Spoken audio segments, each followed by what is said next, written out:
My mother just got out of the hospital last week, and she went for really sick patients, fried food, exercise is very important.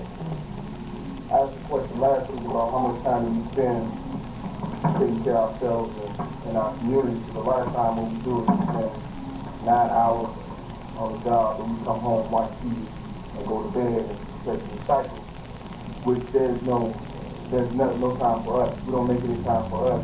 Or even our children, and that's kind of like the TV babysit our kids. My son will tell you I don't play the radio. I mean, I play the radio, but I don't play the radio. Or if you get about 2 or 3 hours of TV, I'm done studying. Now he's read an hour later, he's allocated an hour reading a day. We got to strap all families in this.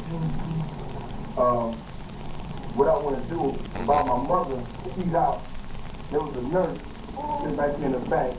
How you doing? From the alley. I was reading this pamphlet I have, and it's available for y'all too at the end. It's compiled the different laws that we're going to go. I was reading this, right, and then I heard the lady run by, well, what is Jesus 13 to 33? I didn't answer. I didn't want to say that because, we get in religion, man. Well, brother, I got to do the 1 or 2, won't get back out the door. Where you going? Dude, bind it up. Well, yeah, we're not seeing one of that.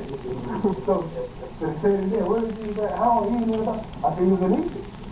And I don't know how many people knew that, but according to this, he was in Egypt.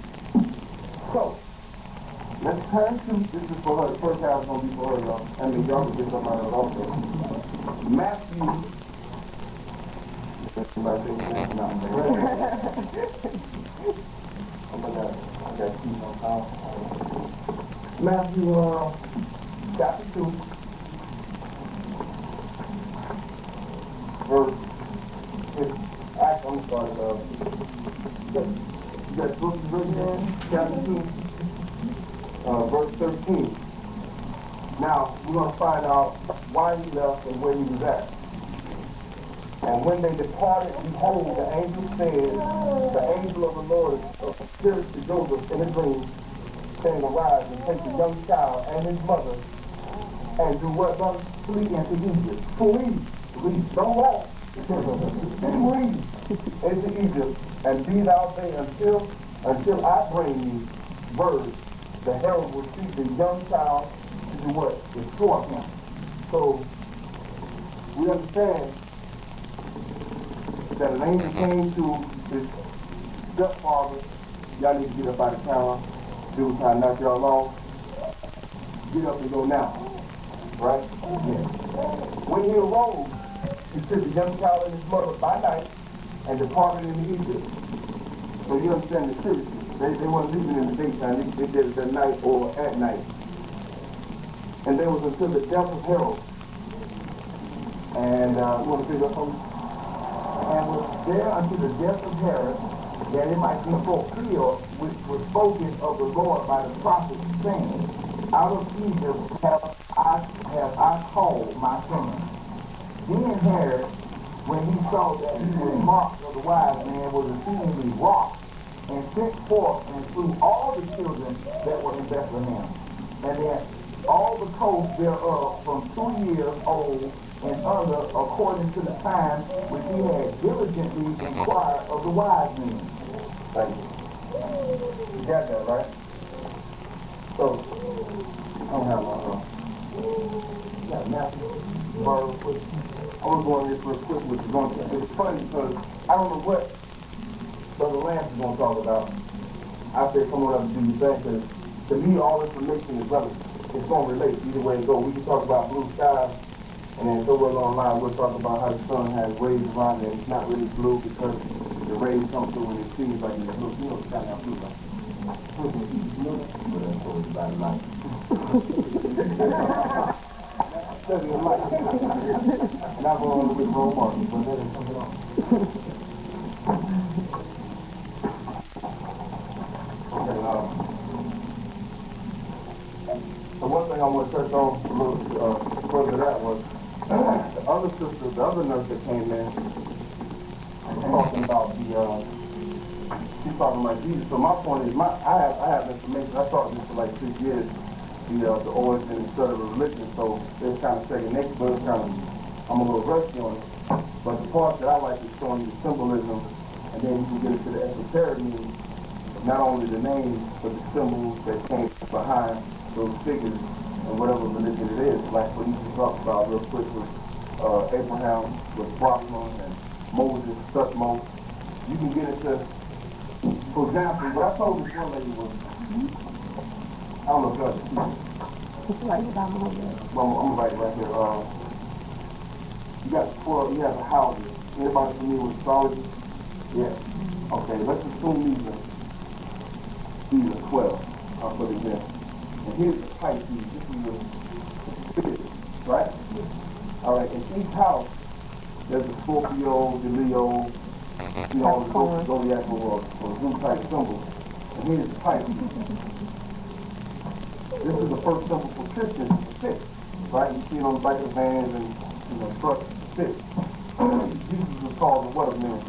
The fisher of men, fisherman of men. But though he did wood, he was a carpenter, right? He was a fisherman of men.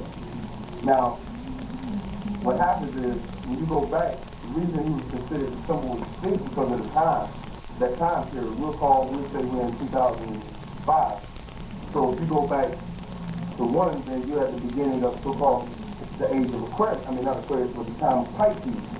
What happens is, in each house, there's a time span of 2,500 years from here to here, from point to point, which the sun enters. This is the sun. The sun enters, well, let me ask you this. At what point is the sun at its highest point? 12. 12. What age is Jesus when he went into the house of the Most High? 12. 12, right. None of this is coincidence to those 12 disciples, which were really bodyguards, because they was like thugged out. They had guns, not guns, but they had the blades of thunder and the swords, and that's what they were. So you got the sun at 12.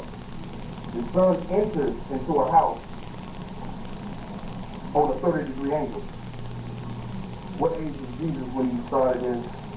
I mean, you can kind of figure it out in 30. He started his mission at the age of 30. It enters into a house of Pisces at 30, on a 30-degree angle. The sun leaves out the house. What age was Jesus when he died? On a 33-degree angle. So we start talking about the S-O-N, it's a sort of the S-U-N. It's not real simple. It's simple to me because I know it, but it's not real simple a lot of times. This is just like in a nutshell. Now, what comes up with Pisces? No. No. Aquarius. Right. That's the only two I know because I talk about it. All right, Aquarius, that's A-Q-U-S. I got bad handwriting. Now, if you go to St. Luke, chapter 22. Yes.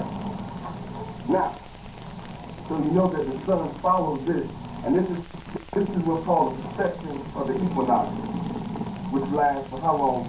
Lasts 26,000 years. Now, and I'm gonna go back a little further because what we're using here, we're using the Greek terminology for Pisces and Aquarius. The next symbol that comes out of Pisces is Aquarius. That's the water bearer, right? That's the man bearing water. 22, 10, chapter, what is it?